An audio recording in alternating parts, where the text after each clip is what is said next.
বেলালে হাবসি Umayya বিন খালফের ঘরের কৃতদাস। তেনার বাপ দাদুরা পর্যন্ত উমাইয়া বিন খালফের খানদানে কৃতদাস গোলামের কাজ করত। তো উমাইয়া বিন খালফ কেমন অত্যাচার করত, আর সেই সময়তে দয়ার নবী মায়ার নবীর কাছে বেলালে হাবসি ইসলাম গ্রহণ করে কোন জায়গা পেয়েছেন একটু আপনারা শুনবেন। আল্লাহর নবী হাবিবুল্লাহ পয়গম্বর আজমের উপরে মক্কাবাসীরা মিথ্যা অপবাদ দিয়েছিল, মোহাম্মদ জাদুকর। মোহাম্মদের কাছে যারা যায় কালমা পড়ে তারা মুসলমান হয়ে যায়, মোহাম্মদ জাদু করে মানুষকে মুসলমান বানায়। না না, আল্লাহ পাক আল্লাহ তাআলা দয়ার নবী মায়ার নবীকে এমন আপনার উত্তম আখলাক চরিত্র দান করেছিলেন। আমার রাসূলুল্লাহর কাছে আসার পর আল্লাহর পবিত্র কোরআন শুনে মানুষ আপনার মুসলমান হতো। ইসলাম ধর্মকে জানার পরে আপনার মানুষ মুসলমান হতো, কাউকে আপনার বাধ্য করা হতো না, তরবারি আপনার দেখানো হতো না। আল্লাহর নবীর একজন শ্রেষ্ঠ সাহাবী, তার নাম হলো আপনার বেলালে হাবসি। এই বেলালে হাবসি যখন উমাইয়া বিন খালফের ঘরের কৃতদাস ছিলেন, ওই সময়তে উমাইয়া বিন খালফ একদিন বললেন, বেলাল, আমার বাড়িতে তুমি দীর্ঘদিন ধরে গোলামের কাজ করে এসেছো, আজকে তোমাকে একটা বড় দায়িত্ব দেওয়া হবে। উমাইয়া বিন খালফের ঘরে যখন বেলাল হাবসি আপনার গোলাম ছিলেন, তখন আপনার মুসলমান ছিলেন না, তখন মুসলমান হয়নি। উমাইয়া বিন খালফ বলল, ওরে বেলাল শোন শোন, আমার বাড়িতে মেহমান আসবে, মেহমানের খাবারের ব্যবস্থা তোমাকে করতে হবে।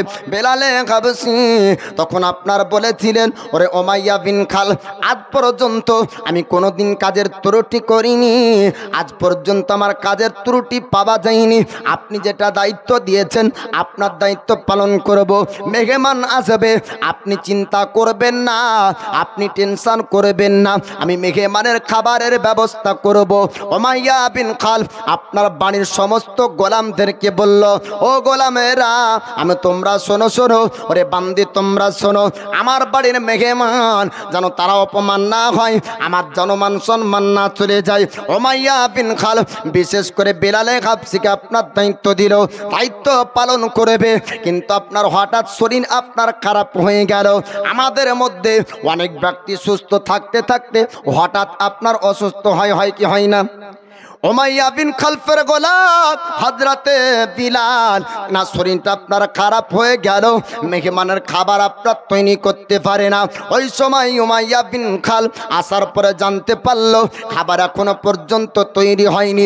গোলামদেরকে ডাকতে জিজ্ঞাসা করলো, ওরে গোলাম তোমরা জানিয়ে দাও এখনো পর্যন্ত খাবার কেন হলো না?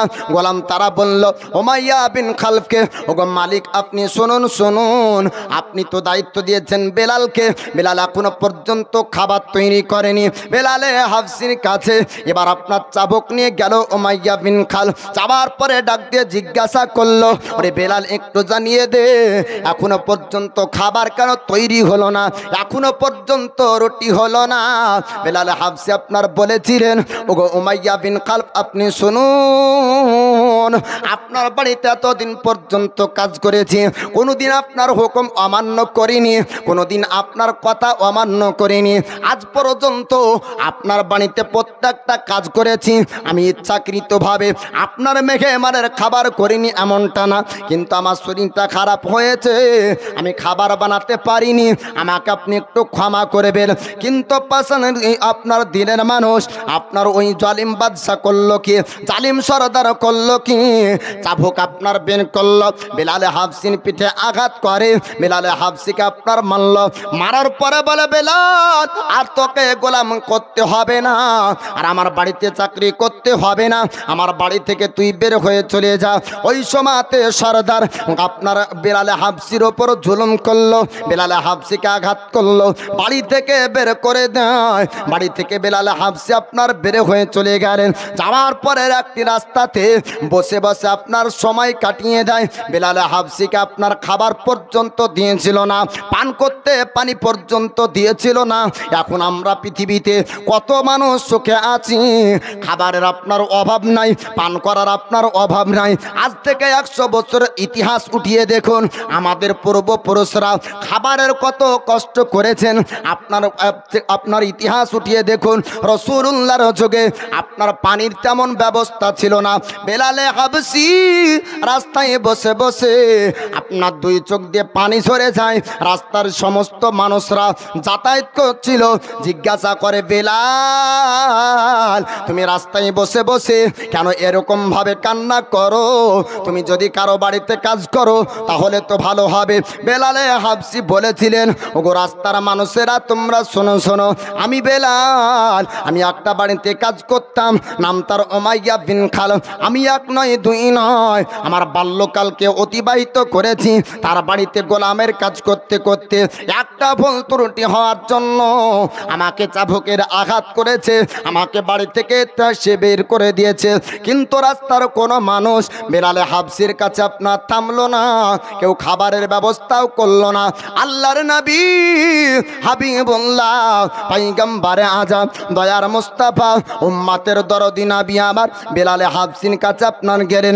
যাওয়ার পরে ডাক দিয়ে বলে, বেলাল একটু তুমি বলো বলো রাস্তাতে কেন কান্না করো? তুমি তো একটা গোলাম, কারো বাড়িতে যদি গোলামের কাজ করো তবে তো তুমি খেতে পাবে, তুমি পান করতে পাবে। বেলালে হাবশি বললেন, ওগো সুন্দর চেহারার অধিকারী মানব, আপনার মতন কোন ব্যক্তিকে আজ পর্যন্ত বেলালের চোখ দেখেনি। জোরে বলুন সুবহানাল্লাহ।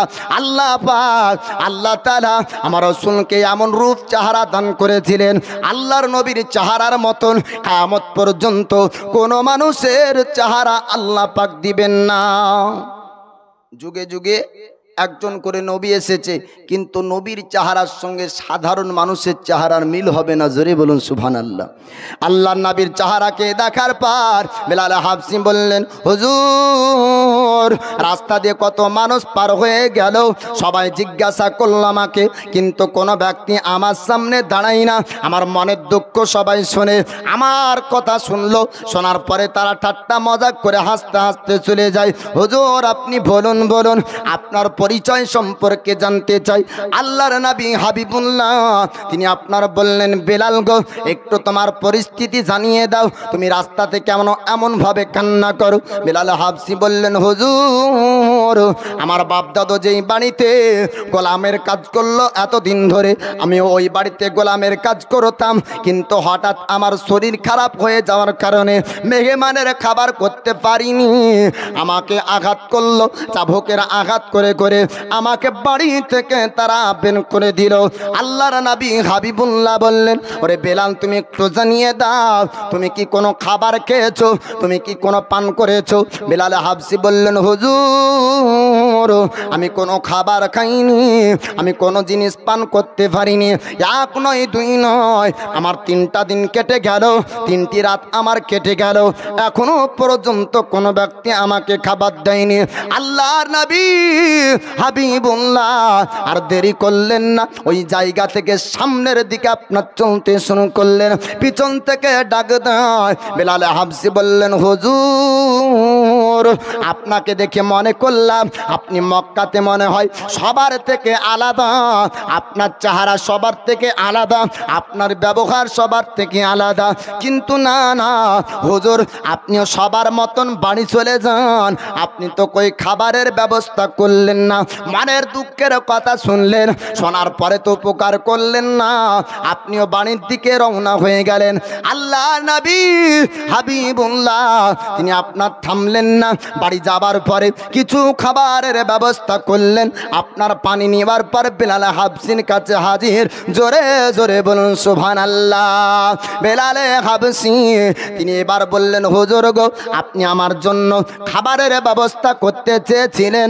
আপনার রাসূল পাক বললেন, বেলাল আমি যখন তোমার কথা শুনলাম, তুমি 3 দিন কোনো জিনিস খাওনি, 3 দিন কোনো জিনিস পান করনি, আর তোমার কাছে সময় নষ্ট করতে চাইনি, কেননা সর্বপ্রথম তোমার প্রয়োজন যেটা ছিল সেটি হলো খাবার। জি, আলোচনা শুনে আর কথা বলে সময় তো নষ্ট দয়ার নবী করলেন না। বেলাল হাবশি তখন মুসলমান না বাপ, ইসলাম তো এটাই শিক্ষা দেয়, রাস্তাঘাটে যদি কোনো ব্যক্তি বিপদে থাকে তাহলে সে ব্যক্তিকে উদ্ধার করো, পরক্ষণে জানবে তার ধর্ম কি, তাই না?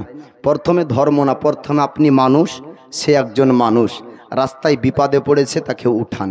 এটি হলো রসুলের শিক্ষা। জোরে বলুন সুবহানাল্লাহ।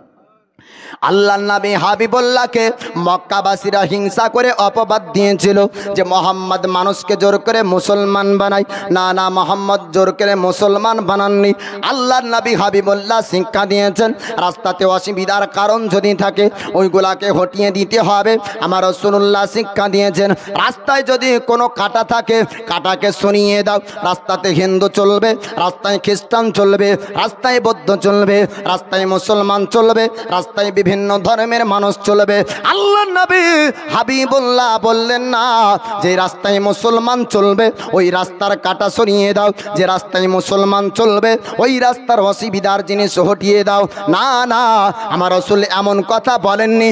আল্লাহর নবী বলেছেন যেই রাস্তায় মানুষ চলবে, মানুষ যেই রাস্তায় যাতায়াত করবে ওই রাস্তায় অসুবিধার জিনিস যদি দেখতে পাও ওই জিনিসগুলাকে সরিয়ে দিবে। এই শিক্ষা আমার দয়ার মুস্তাফা দিয়েছেন। জোরে বলুন সুবহানাল্লাহ। আল্লাহর নবী হাবিবুল্লাহ তিনি বেলালে হাবসিকে বললেন, বেলাল গো, এবার এখন তুমি খাবার খেয়ে নাও, পানি তুমি পান করে নাও, আগে তোমার জান শান্তি হোক, পরক্ষণে তোমার সঙ্গে কথা বলবো। আল্লাহর নবী বেলালকে আপনার খাবার খাওয়ালেন। এবার খাওয়া দাওয়া আপনার শেষ হলো। বেলালে হাবসিকে আমার রাসূলুল্লাহ বললেন, বেলাল গো, আমি তোমার সঙ্গে যাব তোমার মালিকের ঘরে। জোরে বলুন সুবহানাল্লাহ। বেলালে হাবসিকে নিয়ে যাবার পর উমাইয়া বিন খালফের ঘরে গেলেন। আল্লাহর নবী হাবিবুল্লাহ তিনি আপনার বললেন, ওরে উমাইয়া বিন খালফ, আপনি শুনুন শুনুন, এ বেলালকে আপনি আঘাত করেছেন, এ বেলালকে চাবুক মেরেছেন, এ গরিব বেলাল, এই গোলামের ওপর আপনি কেন অত্যাচার করেন? এবার উমাইয়া বিন খালফ বলেছিল, ওগো মুহাম্মদ, আপনি কেন এর জন্য এসেছেন বলুন? আল্লাহর নবী হাবিবুল্লাহ তিনি বললেন, বেলালকে আপনি আবার চাকরিতে নেন, আপনার বাণীর আপনি গোলাম আবার বানিয়ে নেন। 3 দিন পরে বেলালে হাবসি আবার উমাইয়া বিন খালফের ঘরে আপনার কাজ করতে লাগলেন, গোলামের চাকরি করতে লাগলেন। আল্লাহর রাসূলকে চেহারা আপনার দেখার পরে বেলালে হাবসির চোখ থেকে আমার নবী পাকের চেহারা আর হারাতে পারেন না। বারবার খেয়াল হয় আমার রাসূলুল্লাহর নূরানি চেহারা। জোরে বলুন সুবহানাল্লাহ। দয়ার নবীজি আমরা তোমায় ভুলতে পারি না, তোমার আম্মা আমি না গো, তোমার দুধ মা হালিমা, তোমার আম্মা আমি না গো, তোমার দুধ মা হালিমা। দয়ার নবীজি আমরা তোমায় ভুলতে পারি না, তোমার আম্মা আমি না গো, তোমার দুধ মা হালিমা। তুমি জন্ম নিলে মায়ামিনার ঘরে, খোদার ফারিস্তা আসে সে ঘরে, তুমি সিরাতে রাসূল মারিফাতেরি বুলবুল, তোমার দোয়া কবুল করতে খোদা দেরি করে না, তোমার আম্মা আমি না গো, তোমার দুধ মা হালিমা। জোরে বলুন সুবহানাল্লাহ। আল্লাহর নবী হাবিবুল্লাহ নূরানি চেহারাকে দেখে এ বেলালে হাবসি এবার সব সময়ে আমার দয়ার নবী মায়ার নবীর চেহারা তার চোখে ভাসে। বলুন সুবহানাল্লাহ। বেলালে হাবসি এবার আমার রাসূলুল্লাহ চেহারাকে দেখার পরে বারবার তার মনে খেয়াল হয়, এমন সুন্দর চেহারার মানুষ দেখেছি আজ পর্যন্ত মক্কার জমিনে এরকম সুন্দর মানুষ দেখতে পাইনি।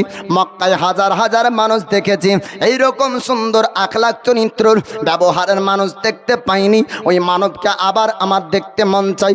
আল্লাহর নবীর সাহাবী হযরত বেলালে হাবসির একজন প্রিয় আপনার বন্ধু ছিল। ওই বন্ধুকে জিজ্ঞাসা করে, বন্ধু একটু তুমি জানিয়ে দাও, বন্ধু একটু তুমি বলো বলো আল আমিন মোহাম্মদকে কি কোনোদিন দেখেছো? বন্ধু বলল, বেলাল আমি কোনোদিন দেখিনি, তবে কানে শুনেছি আল আমিন মোহাম্মদের আখলাক চরিত্র সম্পর্কে খুব সুন্দর। বেলাল হাবসি বললেন, বন্ধু রে আমি আজকে সুন্দর চেহারার অধিকারী একজন মানবকে দেখেছি, আল্লাহর নবীর সাহাবী হযরত বেলাল হাবশী। আর বন্ধুর মধ্যে আপনার কথা হতে হতে কিছুদিন কেটে গেল। বেলাল হাবশীর বন্ধু আপনার দয়ার নবী মায়ার নবীর কাছে কালেমা পড়ে আপনার মুসলমান হয়েছে। বেলাল হাবশী আপনার দেখে লক্ষ্য করে বন্ধন আপনার পরিবর্তন হয়েছে, জোরে বলুন সুবহানাল্লাহ। এক রকমের তার চলা ছিল, চলা আপনার পরিবর্তন হয়েছে, বলা পরিবর্তন হয়েছে। যখন অন্য ধর্মের মধ্যে ছিল তখন একরকম ভাবে চলতো, ইসলাম ধর্মে আসার পরে আপনার চলা পরিবর্তন হয়ে গেল। বেলাল হাবশী জিজ্ঞাসা করেছিলেন, বন্ধুরে তোমার চলা এমন পরিবর্তন কেমন করে হলো, একটু তুমি জানিয়ে দাও। বেলাল হাবশীর বন্ধু বলেছিলেন, বন্ধু বলবো, তবে একটা কথা তোমাকে বলতে হবে, তুমি খবরদার খবরদার তোমার মালিককে যেন জানিয়ে দিবে না, খবরদার কোনো ব্যক্তির কাছে প্রকাশ করবে না। কেন না ওই সমাজে সর্দারদের উপরে আপনার কড়াকড়িভাবে আপনার আইন জারি করা হয়েছিল। যেই সর্দারের গোলাম মুসলমান হয়ে যাবে ওই সর্দারের ওপর একটা আপনার শাস্তি আপনার তারা দিবে। মক্কার সমস্ত সর্দারেরা তারা আপনার মায়দা করে সিদ্ধান্ত করেছিল তাদের গোলাম বান্দিরা যেন মুসলমান না হয়ে যায়। তার জন্য এবার বেলাল হাবশীর বন্ধু বলে, ওরে বেলাল আমি তোমাকে বলবো, কিন্তু খবরদার তোমার মালিককে যেন বলবে না, কাউকে এই খবরটা তুমি জানিয়ে দিবে না। বেলাল হাবশী বলেছিলেন, বন্ধু আমি তোমাকে কথা দিলাম আমি কারোর সামনে বলবো না, তবে তুমি আমাকে জানিয়ে দাও কোন ব্যক্তির কাছ থেকে তুমি পরিবর্তন হয়েছো, কে তোমায় পরিবর্তন করলো। আল্লাহর নবীর সাহাবী ওই সময় বললেন, বেলাল যাকে আল আমিন মোহাম্মদ বলে মক্কাবাসীরা জানতো, জোরে বলুন সুবহানাল্লাহ। উনি আল আমিন মোহাম্মদ শুধু না, উনি হচ্ছেন কোরাইশ বংশের খালি মোহাম্মদ না, আল্লাহ পাক আল্লাহ তাআলা পৃথিবীর জমিনে আখেরি পয়গম্বর করে দুনিয়ার বুকে পাঠিয়েছেন। তিনি হচ্ছেন হাবিবুল্লাহ ইমামুল আম্বিয়া। আল্লাহ পাক আল্লাহ তাআলা 1,24,000 মতান্তরে 2,24,000 নবীগণকে আপনার পৃথিবীর জমিনে পাঠিয়েছেন। প্রত্যেক নবীগণের ইমাম যিনি, তিনি হচ্ছেন দয়ার নবী মুস্তাফা, জোরে বলুন। বন্ধুরে আমি যখন ওই নবীর কাছে গেলাম, আমি কালমা পড়ে মুসলমান হলাম, আল্লাহর পবিত্র কোরআনের আয়াত শুনে শুনে আমার অন্তর পরিবর্তন হলো। আল্লাহর পবিত্র কোরআনের আয়াত শুনে শুনে আমি পরিবর্তন হয়েছি। আমার দয়ার মুস্তাফা আমাকে পরিবর্তন করেছে, আমার চলা পরিবর্তন হয়েছে, আমার বলা পরিবর্তন হয়েছে, আমার সমস্ত পরিবর্তন করেছেন আমার দয়ার নবী মুস্তাফা, জোরে বলুন। এবার বেলাল হাবশী বললেন, বন্ধুরে আমি ও ব্যক্তিকে একবার দেখতে চাই যার কাছ থেকে তুমি পরিবর্তন হয়েছো। এবার বন্ধু বললেন, বেলাল গো তুমি কি আমার সঙ্গে যাবে? বেলাল হাবশী বললেন, হ্যাঁ হ্যাঁ আমি তোমার সঙ্গে যাব।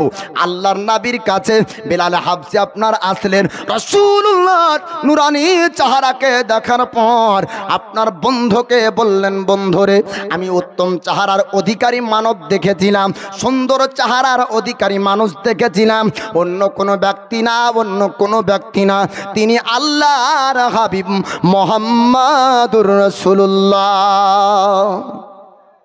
বেলাল হাবশী বলছেন, ওরে বন্ধু আমি তোমাকে বলেছিলাম সুন্দর চেহারার মানব একটা দেখেছি, সুন্দর আখলাক চরিত্রের মানুষ একটা দেখেছি, সুন্দর মনের মানুষ একজনকে দেখেছি, অন্য কেউ না, যিনি হচ্ছেন আখেরি নবী, উনি হচ্ছেন উত্তম চেহারার অধিকারী বেলালের সঙ্গে সাক্ষাৎকারী ব্যক্তি, জোরে বলুন সুবহানাল্লাহ।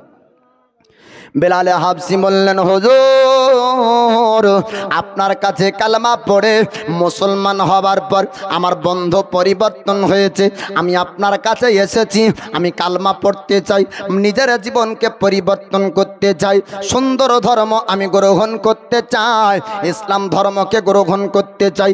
আল্লাহর নবী হাবিবুল্লাহ তিনি বললেন, বেলাল গো একটু তুমি জানিয়ে দাও তুমি কি স্বেচ্ছায় ইসলাম ধর্ম গ্রহণ করবে? বেলাল হাবশী বললেন, হুজুর আমি স্বেচ্ছায় ইসলাম ধর্ম গ্রহণ করব, আল্লাহর পবিত্র কোরআন আপনার কাছ থেকে শুনব। আল্লাহ পাক আল্লাহ তাআলা আপনার লৌহে মাহফুজ থেকে আমার রাসূলুল্লাহর উপর পবিত্র কোরআন নাজিল করতেন।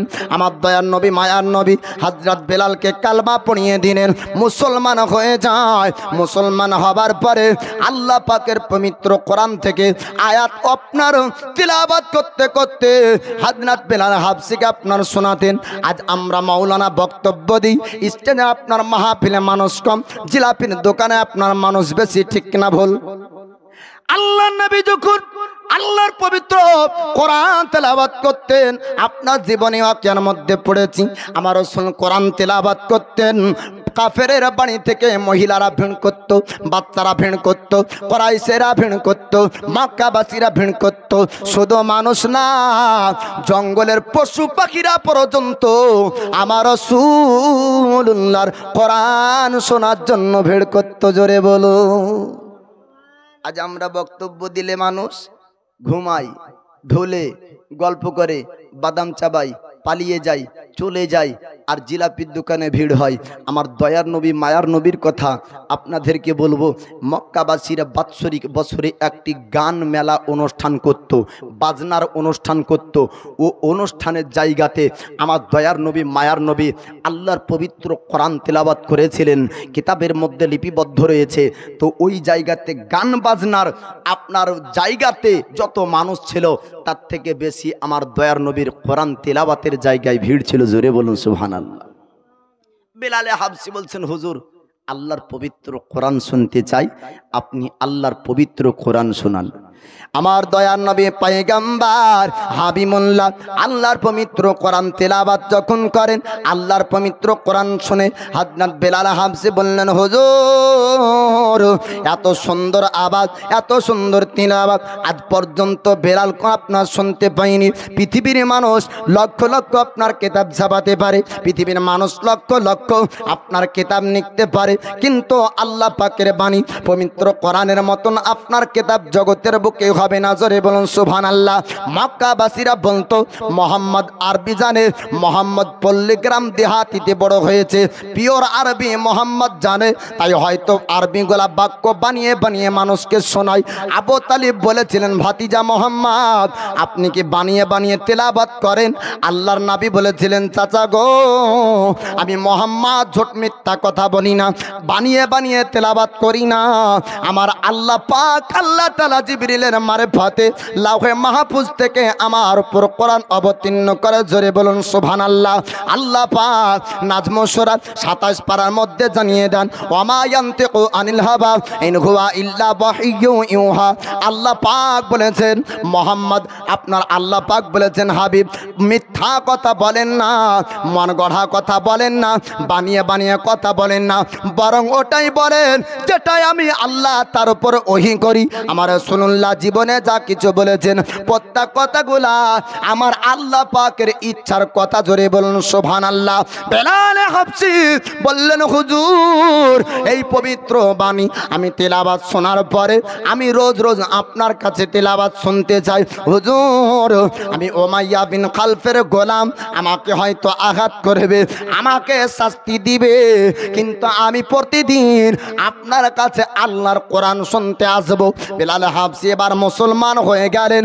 মুসলমান হবার পরে বন্দর সঙ্গে উমাইয়া বিন খালফের বাড়ি যায়, আর উমাইয়া বিন খালফ জানতে পারলো বেলাল মোহাম্মদের কাছ থেকে আসে। এবার দাঁড়িয়ে গেল, সামনে জিজ্ঞাসা করে, ও বেলাল একটু জানিয়ে দাও তুমি আমার বাড়ি থেকে কোথায় গিয়েছিলে? আল্লাহ নবীর সাহাবী হযরতে বেলাল বলেছিলেন, ওরে উমাইয়া বিন খালফ তুই শোন শোন শোন, আমার জবানে যতক্ষণ পর্যন্ত জান থাকবে মিথ্যা বের হবে না। আমার রাসূলুল্লাহ হাবিবুল্লাহ জানিয়েছেন, মিথ্যা কথা হলো গুনাহ, আপনার সমস্ত গুনাহের মা হলো আপনার মিথ্যা কথা। আল্লাহর নবীর সাহাবী হযরত বেলাল বললেন, আমি মিথ্যা কথা বলবো না, আমি মুহাম্মদের কালমার উপর বিশ্বাস করেছি। জোরে বলুন সুবহানাল্লাহ। উমাইয়া বিন খাল ওই সময় বলল, ওরে বেলাল যদি তুমি কালমা না ছাড়ো তোমাকে আঘাত করব। আল্লাহর নবী সাহাবী বললেন, যদি আঘাত করতে চাস আঘাত কর, আমি কালমা ছাড়তে পারবো না, নবী ভুলবো না, আমি ইসলাম ধর্ম ত্যাগ করবো না। আল্লাহর পবিত্র কোরআন শুনেছি, আল্লাহর বাণী শুনেছি, ইসলাম ধর্ম বুঝেছি, শ্রেষ্ঠ ধর্ম ইসলাম ধর্ম, আল্লাহর পছন্দের ধর্ম ইসলাম ধর্ম, শান্তির ধর্ম ইসলাম ধর্ম, ইসলাম ধর্মের মধ্যে খারাপই পাওয়া যায়নি। ওরে উমাইয়া, আমি ধর্ম বেছে নিয়েছি, আমার ইচ্ছা অনুযায়ী আমি ও ধর্ম ত্যাগ করব না। জোরে বলো। উমাইয়া বিন খাল বারবার জিজ্ঞাসা করে, বিলাল তুই যদি এই ধর্ম না ছাড়িস তোর উপর আঘাত হবে। আল্লাহর নবীর সাহাবী বিলাল হাবশী বললেন, উমাইয়া আমায় আঘাত করতে চাস, আমায় আঘাত কর, চাবুক মারবি চাবুক মার, কিন্তু আমি কালমা ছাড়বো না, ইসলাম ধর্ম ত্যাগ করবো না। আবার বিলাল হাবশীকে আঘাত করা হলো, চাবুকের আঘাত করে। এবার জিজ্ঞাসা করলো, বিলাল একটু জানিয়ে দাও, যদি তুমি কালমা ছেড়ে দাও, যদি ইসলাম ধর্ম ত্যাগ করে দাও, তবে তোমাকে আর আমি আঘাত করবো না, আর তোমাকে গোলাম রাখবো না, তোমাকে গোলাম থেকেও আজাদ করে দিব। আল্লাহর নবী সাহাবী বললেন, না আমি ইসলাম ধর্ম ত্যাগ করবো না, আমি কালমা আপনার কালমা ছাড়বো না। এবার বিলালকে একটা কারাগারে জেলখানায় বন্দী করা হলো। সেনাবাহিনীদেরকে ডাক দিল, ও সেনাবাহিনীরা, ওই বিলালকে একটা কারাগারে বন্দী করো, জেলখানায় বন্দী করো, বেলাল যেন বাড়ির বাইরে না যেতে পারে, জেলখানা থেকে যেন বের হতে না পারে, এইরকম একটা কারাগার বন্ধ ঘরে আপনার বন্দী করা হলো। আল্লাহর নবীর সাহাবী হযরত বিলাল, তিনি আপনার কারাগারে বন্দী থাকলেন। কিছুদিন আপনার কেটে গেল, আমার রাসূলুল্লাহর মহাব্বতের টান আপনার উঠেছে। আপনার বিলাল হাবশী জেলখানা কারাগার থেকে আমার রাসূলুল্লাহর কাছে যাবেন। রাতারাত্রিতে গভীর রাত যখন হয়ে গেল, অনেক চেষ্টা করার পরে কারাগার জেলখানা থেকে আপনার বের হতে পারলেন। আল্লাহ নবীর কাছে গেলেন, যাবার পরে বলে, হুজুর কয়েকদিন আমি কারাগারে বন্দী ছিলাম গো হুজুর, আমার পিঠে চাবুকের আঘাত করেছে, আমাকে অনেক আঘাত করেছে, মেরেছে। ইয়া রাসূলুল্লাহ, ইয়া হাবিবাল্লাহ, ওগো আল্লাহর নবীজি, আমাকে খাবার পর্যন্ত তারা দেয়নি, পান করতে দেয়নি, আমি সব সময় কালেমায়ে তৈয়ব পড়েছি। জোরে বলো। আল্লাহর নবী হাবিবুল্লাহ বেলালে হাবশীকে খাবার খাওয়ালেন, পান করালেন। আল্লাহর নবী সাহাবী বলে, হুজুর আল্লাহর পবিত্র বাণী শুনতে চাই। আল্লাহ পাকের বাণী পবিত্র কোরআন আপনার শোনানো হলো, হাদিসের বাণী আপনার শোনানো হলো। বেলালে হাবশী বলে, হুজুর যদি আবার উমাইয়া বিন খালফ জানতে পারে, আমাকে আবার আঘাত করবে, রাতারাত্রিতে আমি কারাগারে চলে যাব, রাতারাত্রিতে জেলখানায় চলে যাব। রাস্তায় চলতে লাগলেন বেলালে হাবশী কারাগার জেলখানায় যাওয়ার জন্য। রাস্তায় দাঁড়িয়ে উমাইয়া বিন খাল সেনাবাহিনীদেরকে নিয়ে আপনার দাঁড়িয়েছিল। বিলালকে জিজ্ঞাসা করলো, বিলাল একটু জানিয়ে দাও তুমি কোথায় থেকে আসছো? বিলাল হাবশী সত্য কথা বলে, ও মালিক উমাইয়া, আমি রাসূলুল্লাহর কাছে গিয়েছিলাম আল্লাহর পবিত্র কোরআন শোনার জন্য, আমি নবীর কাছে গিয়েছিলাম হাদিসের বাণী শোনার জন্য, আমি ইসলামের শিক্ষা বর্জন করার জন্য। উমাইয়া বিন খাল বলল, ওরে বেলাল শোন শোন, যদি তুই কালমা না ছেড়ে দিস, ইসলাম ধর্ম ত্যাগ যদি না করিস, তবে তোকে আবার আঘাত করব। বেলালে হাবশী বলেছিলেন, ওরে উমাইয়া শোন শোন, আমাকে যত আঘাত করবি তুই কর, কিন্তু আমি রাসূলুল্লাহ ভুলবো না। এ হলো নবীর প্রেম বাপ। আল্লাহর নবী বলছেন, লা ইউমিনু আহাদুকুম হাত্তা আকুনা আহাব্বা ইলাইহি মিন ওয়ালিদিহি ওয়া বালাদিহি ওয়ান নাসি আজমাইন, রাওয়াহুল বুখারী। তোমরা ততক্ষণ পূর্ণ মুমিন হবে না যতক্ষণ পর্যন্ত তোমার পিতামাতা, সন্তান সন্ততি, ধন সম্পদ অপেক্ষা বেশি আমাকে ভালো না বাসবে। জোরে বলুন। তো আমরা বলি নবীর দিওয়ানা, কিন্তু এরকম পরীক্ষা আমাদের উপর হয়েছে? এরকম পরীক্ষা হয়নি। আমরা শান্তির ধর্ম ইসলাম ধর্ম খুব সহজেই পেয়েছি না বাপ। হাজারো হাজার লক্ষ লক্ষ মুসলমানদের রক্তের পরিবর্তে ইসলাম পেয়েছি। জোরে বলুন সুবহানাল্লাহ। এ বেলালে হাবশী বলছেন, উমাইয়া বিন খালফকে, আরে উমাইয়া শোন, জীবন আমি কোরবান করতে রাজি, নবীর প্রেম ছাড়তে রাজি না। বলুন সুবহানাল্লাহ। আল্লাহর নবীর সাহাবী হযরত বেলাল বললেন, উমাইয়া আমাকে যদি তুই মেরে ফেলিস, আমাকে যদি তুই কতল করে দিস, জানকে কোরবান করব, আমি রাসূলুল্লাহর কালমা ছাড়ব না, ইসলাম ধর্ম ত্যাগ করব না। ওই সময় উমাইয়া বিন খালফ বলল, বেলাল তুই তো আমার বাণীর গোলাম, তুই তো আমার বাণীর কৃতদাস, আমার বিনা অনুমতিতে তুই কেমন করে একটা ধর্ম পছন্দ করতে পারিস? ওই সময় বেলাল হাবশী আমার রাসূলুল্লাহর সাহাবী বলেছিলেন, ওরে উমাইয়া শোন শোন, আমি তোর সমস্ত কাজের হুকুম তোর শুনতে পারি, কিন্তু না না, আমি ধর্ম পছন্দ করব, ঈমানের ব্যাপারে তোর আমি পরামর্শ নিব না, তোর সিদ্ধান্ত নেব না, তোর মতের আমার দরকার নাই। আমার আল্লাহ আমাকে সৃষ্টি করেছে, আমার জানের মালিক হলো আমার আল্লাহ। জোরে বলুন সুবহানাল্লাহ। উমাইয়া বিন খালফ বলল, ওরে সেনাবাহিনীরা, এর উপর আঘাত করতে হবে, বেলালকে আঘাত করো, চাবুকের আঘাত করো।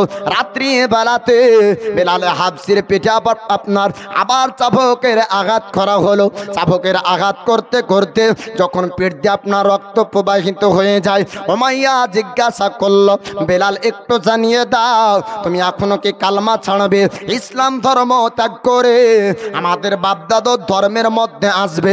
আল্লাহর নবীর সাহাবী বলেছিলেন, না না, আমি জীবনকে কোরবান করব, কিন্তু আমি রাসূলুল্লাহর কালেমা ত্যাগ করব না। বলুন সুবহানাল্লাহ। আল্লাহর নবীর সাহাবী বেলাল বলেছিলেন, ওরে উমাইয়া শোন শোন, আমি জীবন তো কোরবান করব, কালমা ছাড়ব না, মার মার, যত আঘাত করার ইচ্ছা আছে আঘাত করে নে। ওই সময় উমাইয়া বিন খালফ এবার অফার দিতে শুরু করলো, যদি আঘাতের ভয়ে কালমা না ছাড়ে, অফারের যদি আশায় কালমা ছেড়ে দেয়, লোভ লালচ যদি চলে আসে, অর্থ সম্পদের কথা শুনে যদি বেলাল কালমা ছেড়ে দেয়, তাই উমাইয়া বলল, বেলাল রে, যদি তুমি কালমা ছেড়ে দাও, তোমাকে অর্থ দিব, সম্পদ দিব, টাকা পয়সা দিব, তোমাকে অনেক টাকা দিব, তোমাকে গোলাম থেকে আজাদ করে দেব, চিকিৎসা করব, ভালো করে দিব, তোমার শরীরে কোনো ঘা থাকবে না, শরীরে যন্ত্রণা থাকবে না, আমি বড় বড় কবিরাজ দিয়ে তোমার চিকিৎসা করব। আল্লাহর নবীর সাহাবীর মধ্যে আমার রাসূলুল্লাহর এত মহাব্বত, প্রেম, ভালোবাসা এসেছিল, দুনিয়ার অর্থ টাকাকে আপনার কোরবান করতে পারে, কিন্তু নবীর মহাব্বত ছাড়তে পারে না। সাহাবী রাসূল নবীর মহাব্বত ছাড়তে পারে না, বাপ দুনিয়ার টাকাকে কোরবান করে দিতে পারে। আল্লাহ নবীর সাহাবী বেলাল হাবশী বললেন, উমাইয়া আমায় টাকায় লোভ ধরাস না, আমাকে ধন সম্পদের লোভ ধরাস না, আল্লাহর নবীর কালমা পড়েছি, আমি নবীকে ভালোবেসেছি, ইসলাম ধর্মের মধ্যে এসেছি, আমি এ ধর্ম ত্যাগ করব না, আমি নবীকে ছাড়ব না, নবীর কালমা ভুলব না।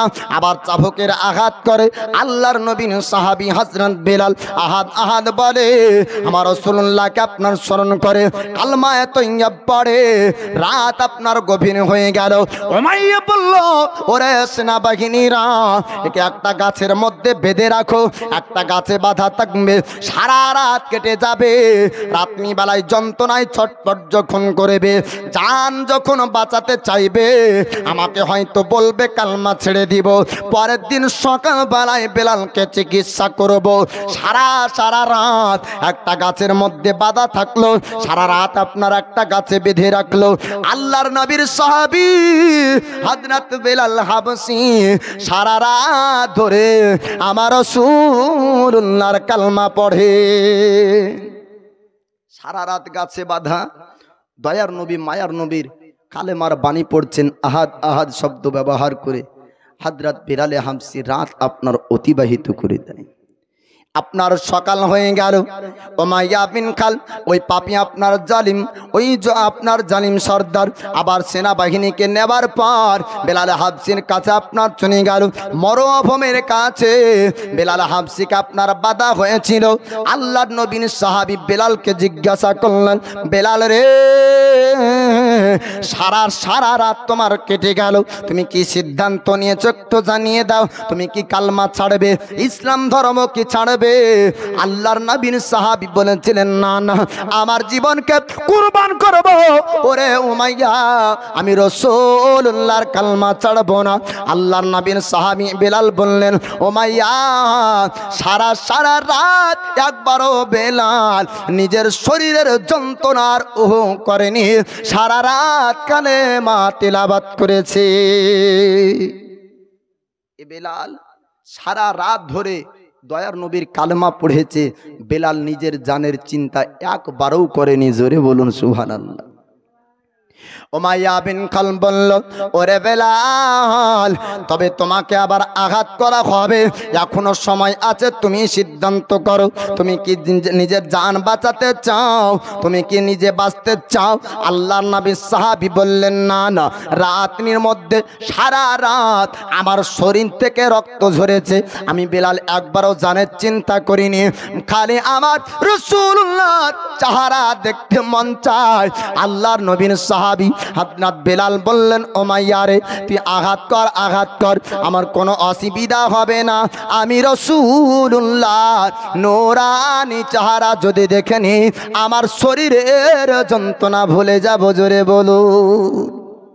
আবার সেনাবাহিনীকে বলল, ওরে আমার সেনাবাহিনীরা, বেলালকে আঘাত করো, এখনো পর্যন্ত বেলালের তেজ আছে, এখনো বেলালের শক্তি আছে। বেলালকে আবার আঘাত করা হলো। আল্লাহর নবীর সাহাবী হযরত বেলালকে আবার চাবুক মারে, চাবুকের আঘাত মারতে মারতে রক্ত করে দেয়, শরীরে ঘা হয়ে যায়।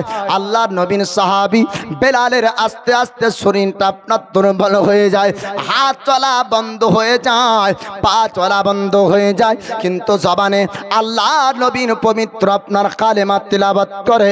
বেলালে হাবশিকে একজন সেনা গেল, যাওয়ার পরে জিজ্ঞাসা করে, ওরে বেলাল, কেন তুমি অযথা তোমার জীবনকে হারাচ্ছ?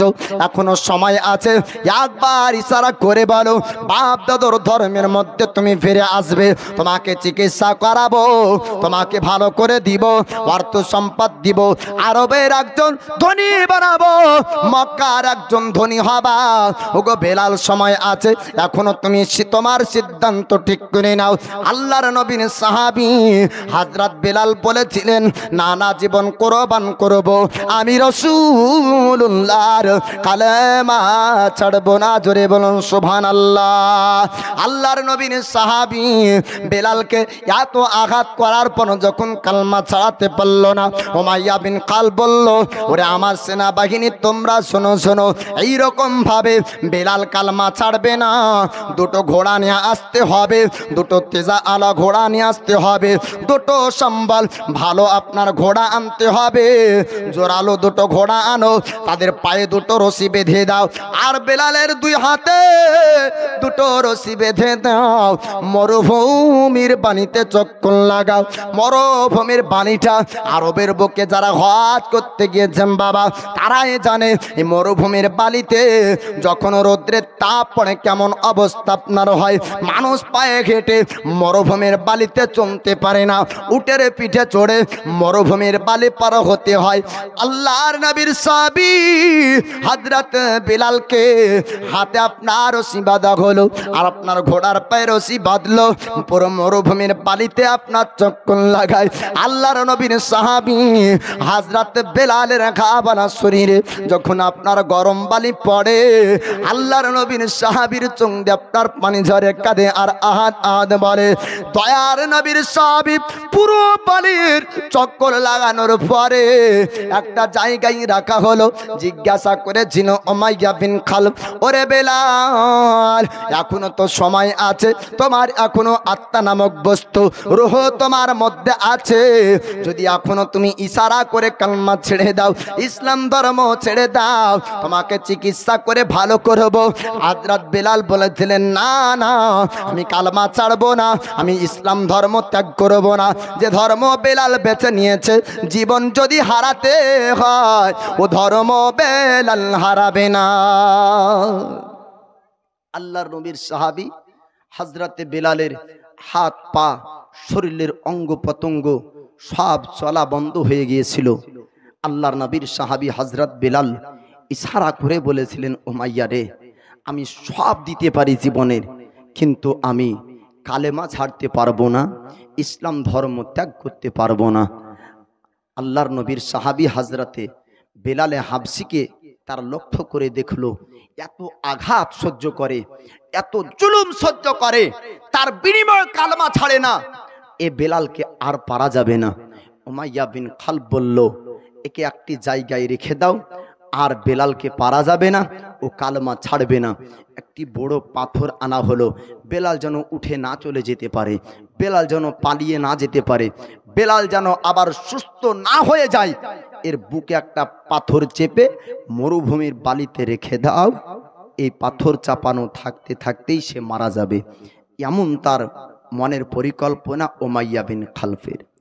উমাইয়া বিন খালফ বলল, ওমা সেনা বাহিনীরা একটা বড় পাথর নিয়ে আসো, আর বেলালের বুকে চাপিয়ে দাও। আল্লাহর নবীর সাহাবী হযরত বেলালের বুকে মরুভূমির বালিতে আপনার বড় একটা পাথর চাপানো হলো। বড় পাথর চাপিয়ে সেনা বাহিনীদেরকে বলল, তোমরা চলো এবার বাড়ি চলে যাই, বেলালকে আর পারা যাবে না, বেলাল আর কালমা ছাড়বে না। এত আঘাত যখন সহ্য করেছে, জীবন বের হয়ে যাবে, সেই ব্যক্তি মারা যাবে, কিন্তু কালমা ত্যাগ করবে না, ইসলাম ধর্ম ছাড়বে না। উমাইয়া বিন খালফ যখন পারল না, আল্লাহ নবীর সাহাবী হযরত বিলাল আপনার বুকে পাথর নিয়ে আমার রাসূলুল্লাহর কালমা তেলাওয়াত করে। ওই সময়তে আমার রাসূলুল্লাহর একজন শ্রেষ্ঠ সাহাবী, তার নাম হলো আবু বকর সিদ্দিক, তিনি ব্যবসা করে বাড়ির দিকে রওনা হয়। পিছন থেকে একজন রমণী ডাক দিয়ে বললেন, ওগো নবীর সাহাবী আবু বকর, একটু দাঁড়িয়ে যান, একটু দাঁড়িয়ে যান। আল্লাহর নবীর সাহাবী লক্ষ্য করলেন রমণীর আওয়াজ, মহিলা আওয়াজ দেয়, আমাকে দাঁড়াতে বলে কারণ কি?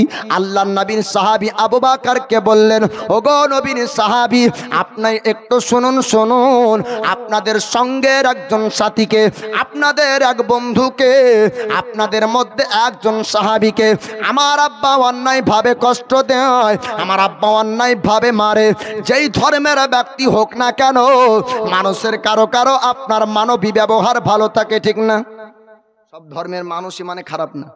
অনেক ধর্মের, খ্রিস্টান ধর্মের কিছু মানুষ আছে তার মানবী ব্যবহার ভালো আছে, নাই? হিন্দু ধর্মের অনেক মানুষ আছে তার ব্যবহার এমনি ভালো আছে। তো উমাইয়া বিন খালফের বেটির এমনি ব্যবহার ভালো, অন্যায় আর ন্যায় এটা বুঝতো। তাই ওই মহিলা বলছে, আমার আব্বা যে অন্যায়ভাবে এক গোলামকে কষ্ট দিচ্ছে, আপনি একটু আসুন।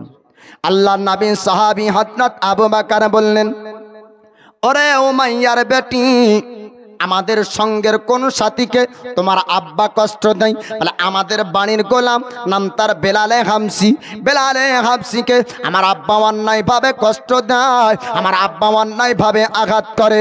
ওগো রাসূলুল্লাহ সাহাবী, ওগো নবীর সাহাবী, আপনি বাড়ির দিকে যাবেন না, আপনার সঙ্গের সাথীকে আপনি নিয়ে চলুন। আল্লাহ নবীর সাহাবী হযরত বেলাল, আপনার বেলালের কাছে আবু বকর সিদ্দিক আপনার আসলেন। আসার পরে ডাক দেয় উমাইয়া বিন খালফকে, উমাইয়া বল বল, বেলালকে কেন আঘাত করেছিস, বেলালকে কেন কষ্ট দিয়েছিস, বেলালকে কেন মেরেছিস বল। উমাইয়া বলেছিল, আমার বাড়ির একজন কৃতদাস, আমার বাড়ির একজন গোলাম, আমার বিনা অনুমতিতে কেমন করে একটা ধর্ম সে গ্রহণ করতে পারে, আমার বিনা অনুমতিতে একটা ধর্ম মানতে পারে না। নবীর কালমা তেলাওয়াত করলো, নবীর কালমা পড়েছে, মুসলমান হয়েছে, আমি এটা মেনে নিতে পারিনি, তাই তাকে আঘাত করেছি। আল্লাহর নবীর সাহাবী হযরত আবু বকর সিদ্দিক ওই সময় বললেন, উমাইয়া রে, আমার ব্যবসার সমস্ত টাকা তোকে দিব, বিনিময়ে বেলালকে নিতে চাই, তুই রাজি কিনা একটু জানিয়ে দে। ওই সময় উমাইয়া বলল, টাকার লোভ আপনার সবার আছে, না হলে রাজা আপনার চোর হবে না, ঠিক না ভুল? টাকার লোভ সবার আছে বাপ, মন্ত্রীও চুরি করে, নেতাও চুরি করে, ওর তো অভাব নাই, তারপরে চুরি করে কেন?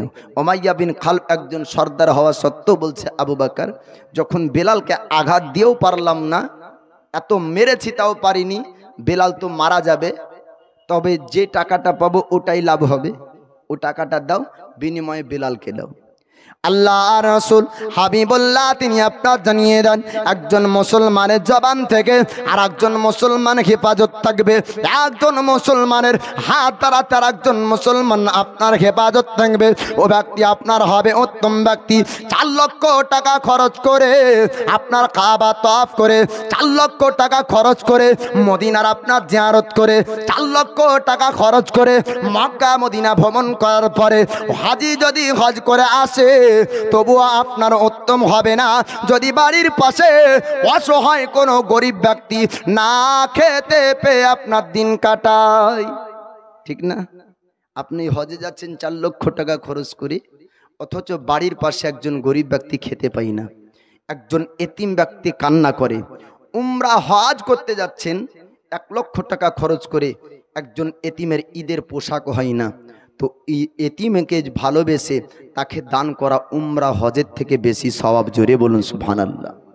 আবু বকর সিদ্দিক বলে, ও মাইয়া রে,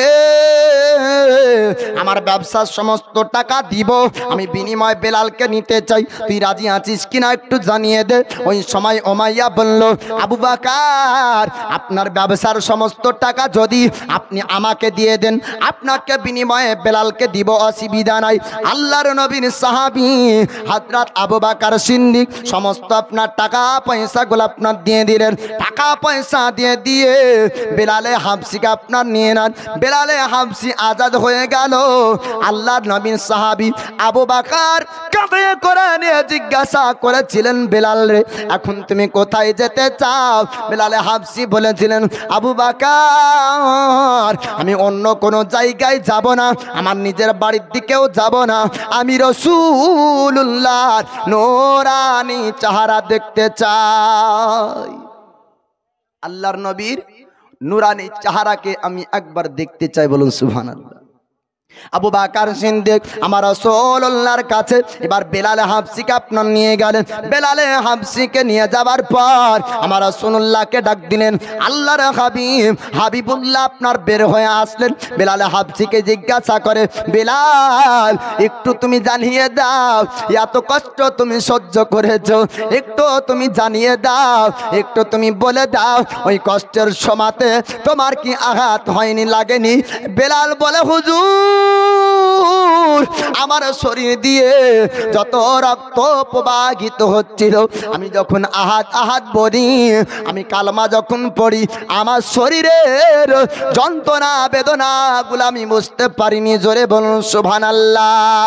আল্লাহর নবী হাবিবুল্লাহ বেলাল হাবশির জন্য 2 চোখের আপনার পানি ঝরিয়েছিলেন। বেলাল হাবশিকে আপনার রাসূলুল্লাহ বলেন, ও বেলাল, একটু তুমি তোমার শরীরটা দেখিয়ে দাও।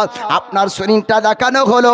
আল্লাহ পাক, আল্লাহ তাআলা আমার দয়ার নবী মায়ার নবীকে এত শক্তি পাওয়ার ক্ষমতা দান করেছিলেন।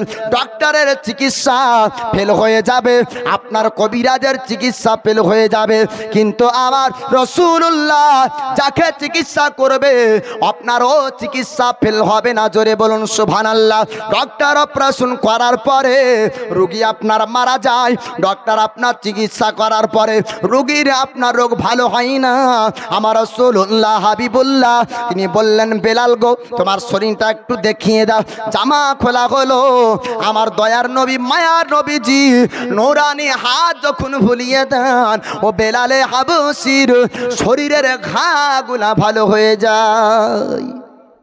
আমার দয়ার নবীর নূরানি হাত ভুলিয়ে দেন, তো আপনার ডক্টরের চিকিৎসা লাগে না, ওষুধ লাগে না, এই হাত ভোলানোতে শরীর ভালো হয়ে যায়। আবু বকর সিদ্দিককে 1 নয় 2 নয় 70 বার আপনার সাপে যখন ছবল মেরেছিল, নবী সামান্য লালা মোবারক লাগিয়েছিলেন, তো ও বিষ পানি হয়ে গিয়েছিল। জোরে বলুন সুবহানাল্লাহ।